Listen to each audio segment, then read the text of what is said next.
Periods irregular हैं, wait कम ही नहीं हो रहा, फेस पर हेयर आ रहे हैं, हेयर फॉल हो रहा है और डॉक्टर्स बोलते हैं पीसीओएस है। भाई साहब, मैं पीसीओएस पीसीओएस पीसीओएस पीसीओएस सुन सुन के पक गया हूँ। लेकिन दोस्तों, आज मेडिकल फील्ड में एक नई अंडरस्टैंडिंग आ रही है और बहुत सारे डॉक्टर सब समझ रहे हैं कि पीसीओएस जो है वो सिर्फ ओवरीज की डिजीज नहीं है। ये एक्चुअल में एक पोली एंडोक्राइन मेटाबॉलिक सिंड्रोम है, यानी कि पीएमओएस। पीएमओएस क्या है? ये आप अगर इग्नोर करोगे तो आपको फ्यूचर में क्या क्या दिक्कतें कर सकता है। सबसे पहली बात, डायबिटीज।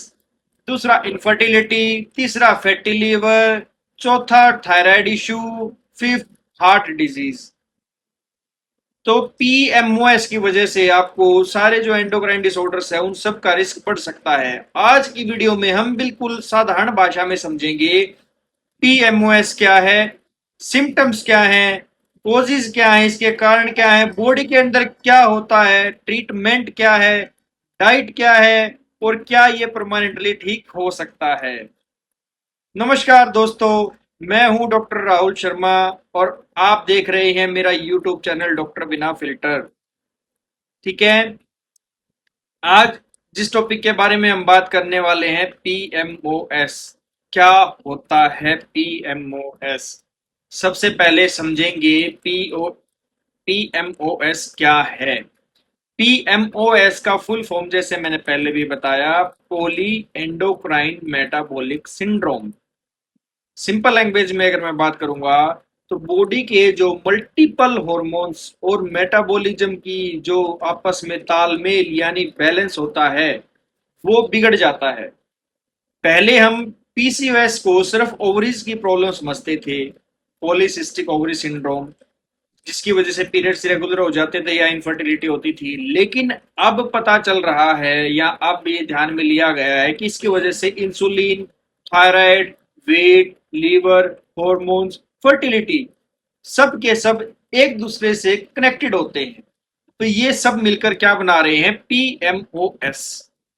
बॉडी के अंदर क्या होता है पीएमओएस में या पीएमओएस की वजह से? देखिए क्या होता है। प्रॉब्लम जहां जहां मेन जो शुरू होती है वो बात करेंगे हम। सबसे बड़ा जो रोल होता है ना, वो इंसुलिन रेजिस्टेंस का होता है। अब इंसुलिन क्या है? इंसुलिन एक हार्मोन है जो ब्लड शुगर को कंट्रोल करता है। इसके लिए मैंने एक सेपरेट वीडियो बना रखी है डायबिटीज के ऊपर, आप चाहें तो वो देख सकते हैं। लेकिन पीएमओएस में क्या होता है, बॉडी इंसुलिन को जो बन रहा है उसको प्रॉपर यूज नहीं कर पाती। अगर ऐसा हुआ तो रिजल्ट क्या होगा? बॉडी और ज्यादा इंसुलिन बनाना स्टार्ट कर देती है, क्योंकि बॉडी को सिग्नल जाएगा, हाइपोथैलेमस को सिग्नल जाएगा कि इंसुलिन कम पड़ रहा है और वो और ज्यादा बनाएगी। अब इंसुलिन अगर ज्यादा हो जाएगा तो इंसुलिन ज्यादा होने की वजह से ओवरीज क्या है, डिस्टर्ब हो जाएंगी। मेल हॉर्मोन्स बढ़ने लगते हैं फीमेल्स के अंदर। कौन सा हार्मोन? एंड्रोजन। ओवुलेशन अफेक्ट होता है और फिर सिम्टम स्टार्ट होते हैं। कब? जब इंसुलिन आपकी बॉडी में जरूरत से ज्यादा बढ़ता है और फॉल्स सिग्नल जाते हैं। अब क्या होगा? अब आपको आएंगे सिम्टम्स यानी कि लक्षण। सबसे कॉमन सिम्टम क्या होगा? Irregular periods. सबसे कॉमन सिम्टम है ये। दूसरा क्या होगा? Weight gain, specially tummy fat. PMOS या पीसीओएस या इंसुलिन रेजिस्टेंस की वजह से आपकी जो इरेगुलर पीरियड्स हैं और आपका टमी फैट है वो बढ़ जाएगा। तीसरा क्या होगा? Pimples and oily skin. Fourth होगा फेस पे हेयर ग्रोथ यानी हर्सुटिज्म। अपर लिप्स पे, चिन पे, यहाँ यहाँ बाल आएंगे आपको फीमेल्स, यहाँ पे भी आते हैं बहुत सारी फीमेल्स को। एक्नी हो जाएगी, हेयर फॉल भी होना स्टार्ट हो जाता है। प्रेगनेंसी में प्रॉब्लम आती हैं। ओवुलेशन आपका डिस्टर्ब होने लगता है, जिसकी वजह से आपके जो पीरियड्स हैं वो इरेगुलर होते हैं। ओवुलेशन की जो डेट है वो प्रॉपर नहीं हो पाती है और आपको पता भी नहीं लगता है कि आपकी ओवुलेशन कब हो रही है। तो इससे एक जो फर्टिलिटी पीरियड विंडो होती है वो आपको एग्जैक्ट नहीं पता लगेगी। नेक आपकी डार्क होनी स्टार्ट हो जाती है। एक्नोथोसिस नाइग्रिकन जो इंसुलिन रेजिस्टेंस का साइन होता है। लॉन्ग टर्म रिस्क क्या क्या होंगे? अब आता है सबसे डेंजरस पार्ट। अगर पीएमओएस कंट्रोल नहीं हुआ तो फ्यूचर में रिस्क बढ़ता है। क्या रिस्क बढ़ेगा? टाइप 2 डायबिटीज का, हाई बीपी आपको रहना लग जाएगा, कोलेस्ट्रॉल प्रॉब्लम आपको हो जाएगी, फैटी लीवर आपको हो जाएगा, हार्ट डिजीज आपको होने का खतरा है, इनफर्टिलिटी आपको हो सकती है, और सबसे मेन एंडोमेट्रियम प्रॉब्लम्स। अब पीएमओएस क्यों होता है, हमने बता दिया क्या होता है, लेकिन होता क्यों है। सबसे जो कोजिज होते हैं, मल्टीपल कोजिज हो सकते हैं, और मेन जो होते हैं unhealthy lifestyle, junk food, obesity यानी मोटापा, स्ट्रेस यानी तनाव, पुअर स्लीप यानी कम नींद, जेनेटिकल भी हो सकता है, और लैक ऑफ एक्सरसाइज यानी सीडेंट्री लाइफस्टाइल, पूरा दिन पड़े रहते हैं, रील देखते रहते हैं। सबसे इंपॉर्टेंट ट्रीटमेंट अगर मैं बात करूं तो आते हैं ट्रीटमेंट के ऊपर, अगर मैं आऊंगा तो बहुत ध्यान से सुनना। सबसे पावरफुल मेडिसिन है ना जो होती है पीएमओएस के लिए, आपका लाइफस्टाइल होता है। क्योंकि पीएमओएस जो है वो कलेक्टिव एक ग्रुप है डिजीज और सिंड्रोम्स का, जिसमें बहुत सारे एंडोक्राइन फंक्शन होते हैं, और ये सारे के सारे लाइफस्टाइल बेस्ड होते हैं। तो एक्सरसाइज मस्ट है, डेली वॉकिंग कीजिए, कार्डियो कीजिए, योगा कीजिए, स्ट्रेंथ की एक्सरसाइज कीजिए, बहुत हेल्प करती है पीएमओएस में और पीसीओएस में आपको। क्योंकि जितने आपके एंडोक्राइन फंक्शंस होते हैं वो सारे के सारे लाइफस्टाइल बेस्ड होते हैं। अगर आप अपना वेट लॉस करेंगे, ज्यादा नहीं कह रहा, सिर्फ अगर आपने 5 to 10% भी वेट लॉस किया ना, तो भी पीरियड्स और हॉर्मोन्स आपके इंप्रूव कर सकते हैं सेल्फ, बिना किसी मेडिसिन की हेल्प के, बिना किसी डॉक्टर की हेल्प के।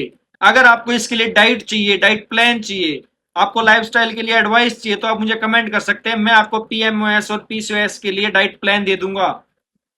अवॉइड क्या करना है, कोल्ड ड्रिंक्स, बेकरी आइटम्स मत लीजिए, एक्सेस में शुगर मत लीजिए, जो व्हाइट शुगर होती है वो, जंक फूड बिल्कुल क्रॉस कर दीजिए, अपनी लाइफ से ही डिलीट कर दीजिए इन टर्म्स को। इंक्लूड क्या करना है, protein, salads, fruits, fibres, dry fruits, good hydration, पानी जितना ज्यादा उतना ज्यादा से ज्यादा पीजिए, बॉडी को हाइड्रेटेड रखिए। अगर आपकी बॉडी हाइड्रेटेड नहीं होगी तो दिक्कत आएगी। स्लीप और स्ट्रेस, स्लीप ज्यादा से ज्यादा लीजिए, लेट नाइट जागना और स्ट्रेस भी हार्मोन को डिस्टर्ब करता है, रील देखना बंद कीजिए, आराम से सो जाइए। ठीक है। डॉक्टर सिम्टम्स के अकॉर्डिंग मेडिसिन देते हैं। कौन सी, मेटफॉर्मिन दी जाती है, हार्मोनल टैबलेट्स दी जाती हैं, ओवुलेशन मेडिसिन दी जाती हैं, और एंटी एंड्रोजन मेडिसिन भी दी जाती हैं। बट सेल्फ मेडिकेशन अवॉइड करना होता है हर तरह की बीमारी के अंदर, और खासकर जब जब बात हॉर्मोन्स की हो रही हो तो। और पीएमओएस में सारी की सारी जो रोल है हार्मोन मेडिसिन का होता है, लेकिन उसके साथ लाइफस्टाइल का भी होता है। इंपॉर्टेंट टेस्ट की अगर बात करूं तो पीएमओएस में ये टेस्ट यूजफुल हो सकते हैं। Thyroid profile, sugar test, insulin level, lipid profile, USG, hormone test. Hormone test कब कराने हैं, पीरियड के सेकंड डे पे। इसके अलावा बात करूं तो क्या पीएमओएस जो है वो ठीक हो सकता है। गुड न्यूज तो ये है कि बहुत केसेस में सिम्टम्स सिग्निफिकेंटली कंट्रोल हो सकते हैं। और उससे अच्छी बात यह है कि ये सारे के सारे सिम्टम्स कितने बेहतरीन तरीके से कंट्रोल होंगे, ये सिर्फ आपके ऊपर डिपेंड करता है। लेकिन कंसिस्टेंसी, कंसिस्टेंसी बहुत इंपॉर्टेंट है इस चीज के लिए। ध्यान करें दोस्तों, पीएमओएस सिर्फ और सिर्फ पीरियड्स की प्रॉब्लम नहीं है, ये पूरी बॉडी के मेटाबॉलिज्म और हार्मोन से रिलेटेड कंडीशन है। अगर आप अर्ली स्टेज में लाइफस्टाइल इंप्रूव कर लेते हैं तो फ्यूचर कॉम्प्लिकेशंस को काफी हद तक प्रिवेंट किया जा सकता है। मेरी बात को थोड़ा सा सीरियस लें और ध्यान करें। अगर आपको भी irregular periods, weight gain, hair fall, hormonal issues हैं, और पीएमओएस के जो मैंने सिम्टम बताए उनमें से कुछ भी अगर आपको है तो कमेंट जरूर करें वीडियो के ऊपर। अगर आपको वीडियो हेल्पफुल लगी हो तो लाइक करें, शेयर करें, सब्सक्राइब जरूर करें। डॉक्टर बिना फिल्टर, मैं इस चैनल पे ऐसी ऐसी वीडियोस डालता रहता हूँ, और ऐसी वीडियोस के लिए इस चैनल को शेयर और सब्सक्राइब जरूर करें। Thank you.